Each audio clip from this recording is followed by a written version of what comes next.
ashabihi asma'il barokah.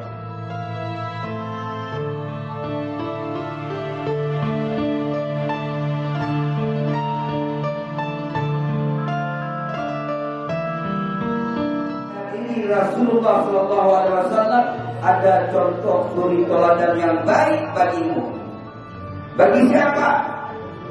Bagi orang-orang yang mengharapkan rahmat Allah Subhanahu wa taala. Yang la ilaha illallah, la ilaha illallah, la ilaha illallah, la Allahumma inna nas'aluka salamatan fid din wa afiyatan fil jasad wa ziyadatan fil 'ilmi wa barakatan fil rizqi firatan ba'da al-maut. Allahumma hamid 'alaina fi sakaratil maut wan najati minan nar.